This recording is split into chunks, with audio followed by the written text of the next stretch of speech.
Hello friends, welcome back to my YouTube channel EHS study point by SK। आज हम बात करेंगे confined space interview question and answer part 1 में। इसमें बहुत सारे क्वेश्चंस हैं, तो इसलिए पार्ट 1, पार्ट 2, पार्ट 3 हो सकता है। तो आपको आगे का वीडियो भी देखना पड़ेगा, पार्ट 1, पार्ट 2, पार्ट 3 इस तरह से जो भी आएगा उसको। तो चलिए स्टार्ट करते हैं कि कन्फाइंड स्पेस में कौन कौन सा क्वेश्चन है जो इंटरव्यू के टाइम पे पूछा जा सकता है। पहला क्वेश्चन आपसे पूछा जा सकता है, सबसे पहले क्वेश्चन है what is the definition of confined space. तो ओसा के अनुसार इसका कन्फाइंड स्पेस का डिफिनेशन है ए स्पेस विच, वह स्पेस जिसमें क्या क्या हो सकता है, is large enough and configure such that employ can enter and perform the assigned work. मतलब वो एरिया है जो इतना लंबा रहेगा, कॉन्फ़िगर रहेगा कि उसमें आदमी जा सकता है और उसके जो दिए गए काम है उसको कर सकता है। It is not design for continuous human occupancy, ये है जो कंटिन्यूस ह्यूमन ऑक्यूपेंसी के लिए डिजाइन नहीं किया गया है। हैज ए लिमिटेड और restricted means of entry and exit. तो इसमें क्या है, limited means of, restricted means of entry and exit भी रहेगा, मतलब एंट्री का और एग्जिट का भी लिमिटेड रहेगा, रिस्ट्रिक्टेड मीन्स रहेगा। अब मे कंटेन हजार्डस एटमॉस्फेयर भी इसमें हो सकते हैं, ऑक्सीजन डिफिशियंसी हो सकता है, फ्लेमेबल एटमॉस्फेयर हो सकता है, and have the potential for such condition, इस तरह के कंडीशन वहाँ पे हो सकते हैं। It design such that entrapment and crushing code, इसका डिजाइन इस तरह के रहते हैं कि इसमें इंट्रैपमेंट भी हो सकता है, क्रशिंग होने की भी संभावना है। अब एग्जाम्पल की अगर हम बात करें कन्फाइंड स्पेस की एग्जाम्पल, तो क्या क्या एग्जाम्पल हो सकता है। वेसल है जो कि कन्फाइंड स्पेस का एग्जाम्पल है, स्टोरेज टैंक है जो कन्फाइंड स्पेस है, साइलोज है, ड्रेन्स हैं, प्रोसेस कॉलम्स हैं, सीवर्स हैं एंड प्रोसेस पाइप, ये सारे जो चीज़ है वो कन्फाइंड स्पेस के एग्जाम्पल है। चलिए उसके बाद नेक्स्ट क्वेश्चन आपसे पूछा जा सकता है कि what do you mean limited opening for entry and exit, यानी limited means for entry and exit का मतलब क्या है।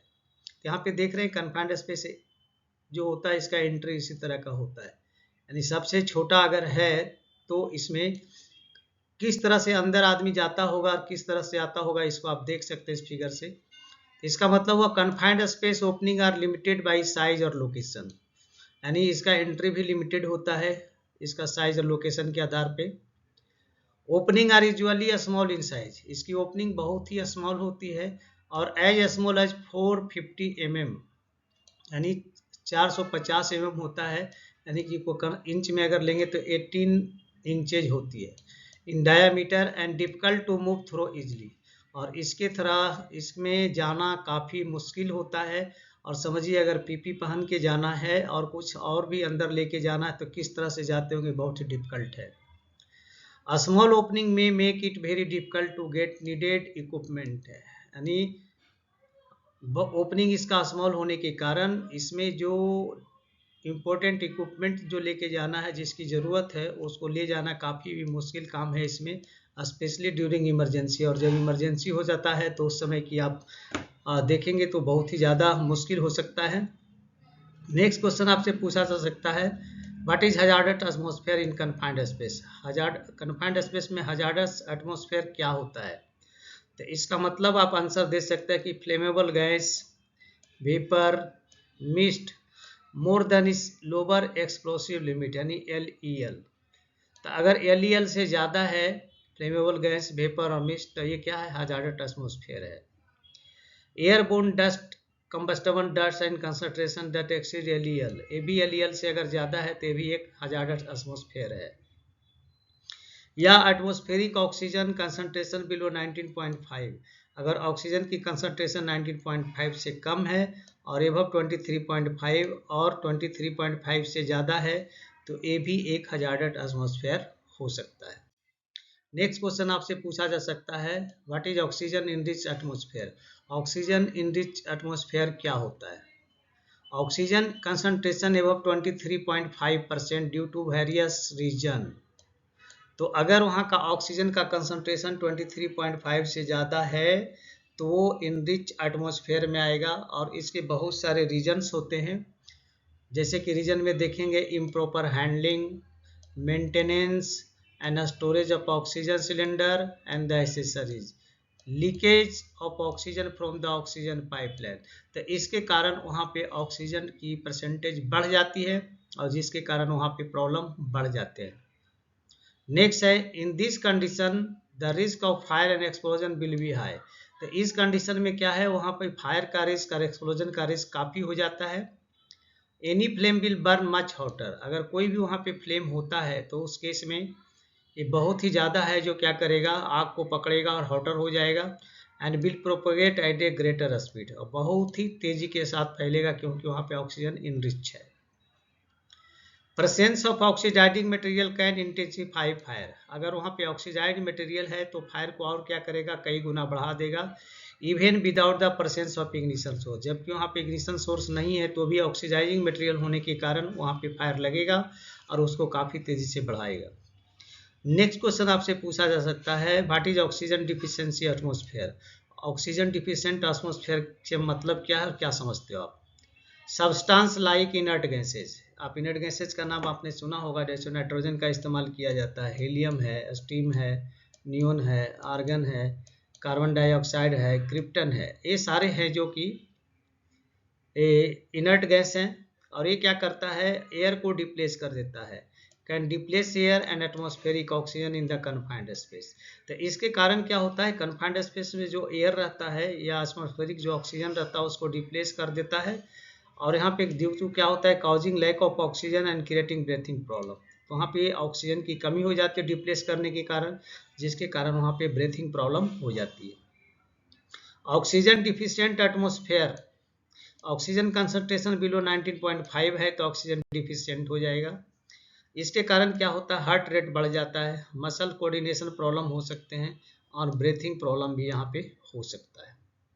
चलिए इसके बाद नेक्स्ट क्वेश्चन आपसे पूछा जा सकता है, व्हाट इज फ्लेमेबल और एक्सप्लोसिव एटमॉस्फेयर।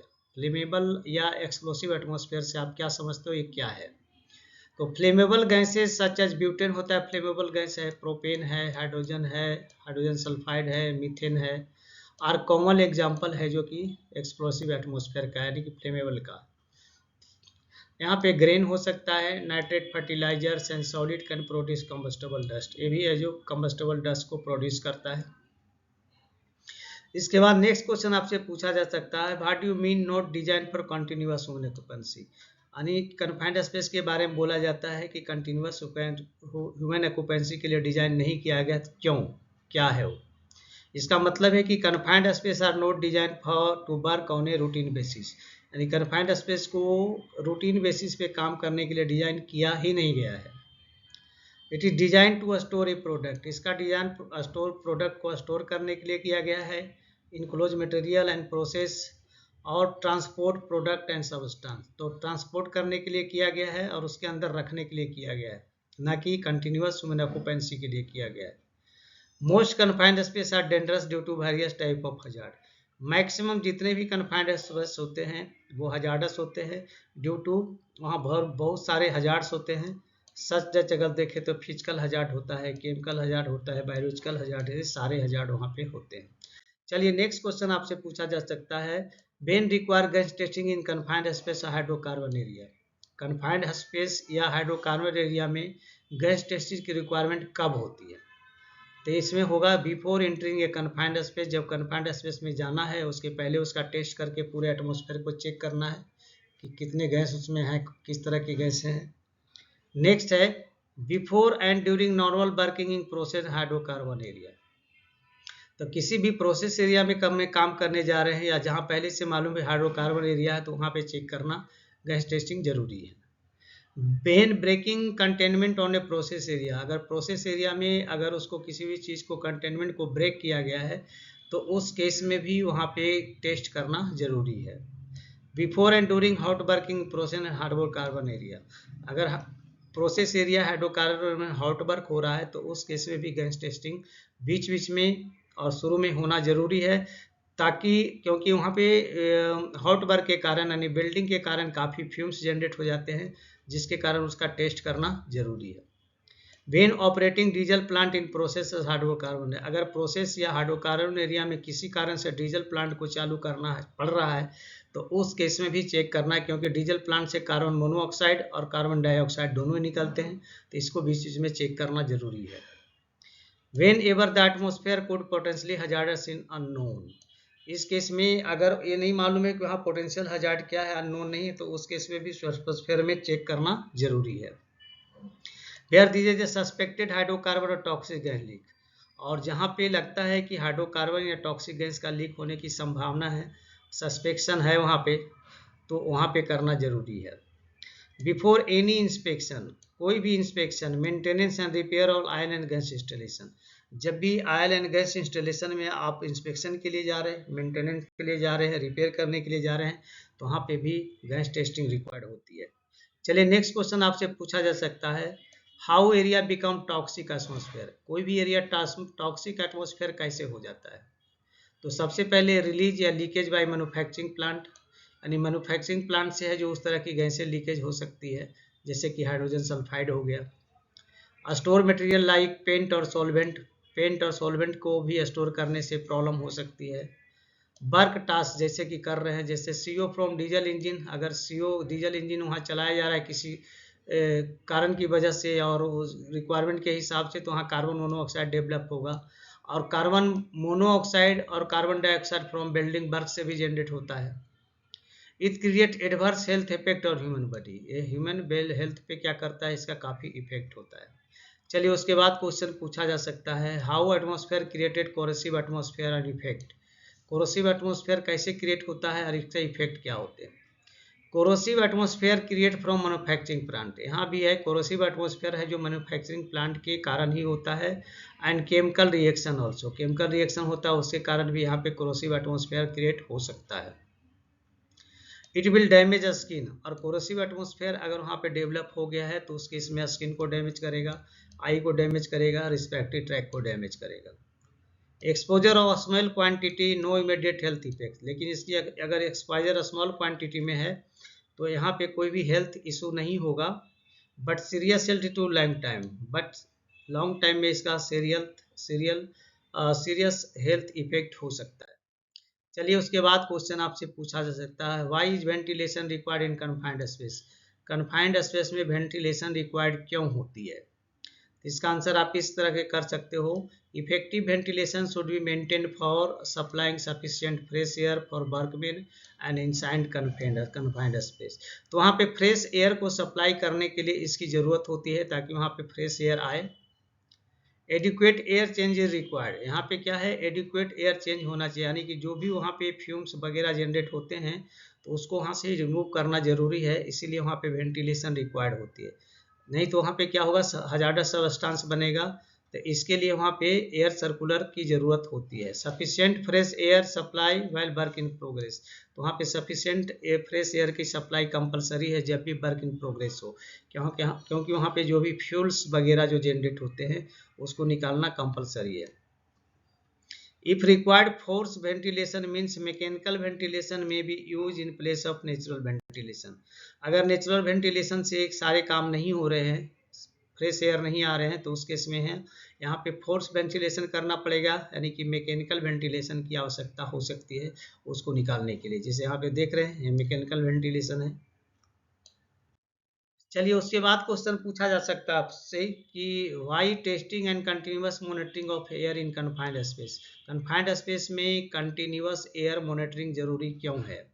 तो सबसे पहला आंसर आप कर सकते हो, the atmosphere should be checked for both toxic and flammable gas vapour and oxygen level before entry, तो एंट्री के पहले ही कन्फाइंड स्पेस में टॉक्सिक गैस के लिए चेक करना है, फ्लेमेबल गैस है कि नहीं, उसके वेपर है कि नहीं, और ऑक्सीजन की लेवल क्या है उसके लिए चेक करना जरूरी है। Use a suitable and correctly calibrated gas detector for testing, अब यहाँ पे जरूरी है कि टेस्टिंग के लिए इक्विपमेंट ऐसा हो जो सुटेबल हो और करेक्टली कैलिब्रेटेड किया हुआ हो, तभी वो है जो सही रीडिंग दे पाएगा, अदरवाइज वो फॉल्स रीडिंग देगा और जो कि हमारे लिए खतरा क्रिएट कर सकता है। Continuous monitoring is necessary as per risk assessment, तो रिस्क असेसमेंट जो हम लोग फील करते हैं उसके अनुसार कंटिन्यूअस मॉनिटरिंग जरूरी है, क्योंकि वहाँ पे कोई भी हजार्डस गैसेज जनरेट हो सकते हैं, टॉक्सिक्स या फ्लेमेबल कुछ भी। Test result must be recorded on the permit. जब भी टेस्ट किया जाता है तो परमिट में उसको जरूर मेंशन करें ताकि पता रहे कि अभी कितना था, उस समय कितना था, अभी कितना चेंजेज आया है। Ensure that air testing are carry out by a competent person. तो ध्यान रखना है कि जब भी एयर टेस्टिंग किया जाता है तो एक कॉम्पिटेंट पर्सन के द्वारा ही किया जाना चाहिए। चलिए, इसके बाद आपसे क्वेश्चन पूछा जा सकता है कि what are the special precaution during confined space work. Confined space में अगर कोई भी काम किया जा रहा है तो वहाँ पे स्पेशल प्रिकॉशंस क्या लेना चाहिए। तो चलिए यहाँ पे हम देखते हैं क्या क्या लेना चाहिए। सबसे पहले, no confined space work to be carried out unless emergency plan in place for rescue of person in an emergency. तो यहाँ पे ध्यान रखने की जरूरत है, जब भी किसी कन्फाइंड स्पेस में आप काम कर रहे हैं तो वहाँ पे इमरजेंसी प्लान है कि नहीं, और रेस्क्यू पर्सन वहाँ पे है कि नहीं, और वहाँ पे इमरजेंसी में आदमी को रेस्क्यू किस तरह से किया जाता है, वो पूरा अरेंजमेंट वहाँ है कि नहीं। तो ये रखना जरूरी है वैसे जगह पे जहाँ पे क्रिटिकल कन्फाइंड स्पेस है। In case of emergency the standby person should remain station outside the confined space and summon assistant to the rescue. जब कोई भी इमरजेंसी होती है तो उस केस में जो स्टैंड बाई पर्सन है उसको अपने ही जगह पे खड़ा रहना है और हेल्प के लिए क्या करना, समन करना है, यानी लोगों को बताना है। ऐसा नहीं कि वो इमरजेंसी स्टैंड बाई जो पर्सन है वो खुद नीचे जाके लोगों को बचाना शुरू कर दे, ये गलत है। उसके बाद है stand by person should stay outside the confined space. Stand by जो पर्सन है वो क्या रहेगा, आउटसाइड ही खड़ा रहेगा। And brief the rescue person of the relevant circumstances of the incident. और जो इमरजेंसी के लिए आए हैं, जो रेस्क्यू पर्सन है, उसको है जो अंदर क्या हुआ है उसके बारे में ब्रीफ करना इनकी जिम्मेदारी होती है। तो चलिए दोस्तों, इस तरह के क्वेश्चन है जो पूछे जा सकते हैं इंटरव्यू में। तो इसमें और भी कुछ क्वेश्चन आंसर आएंगे जो कि पार्ट वन तो हो गया, 2, 3, 4 के रूप में आ सकते हैं। तो चलिए, आप यहाँ पे मैं आपसे रिक्वेस्ट करूँगा, अगर आप हमारे चैनल पे नए हैं तो प्लीज़ चैनल को सब्सक्राइब करें, दोस्तों में ज़रूर शेयर करें और बेल आइकन को ऑल पे सेट कर दें ताकि सभी वीडियो का नोटिफिकेशन आपको टाइम से मिले। तो चलिए, मिलते हैं आपसे नेक्स्ट वीडियो में, तब तक के लिए जय हिंद, वंदे मातरम।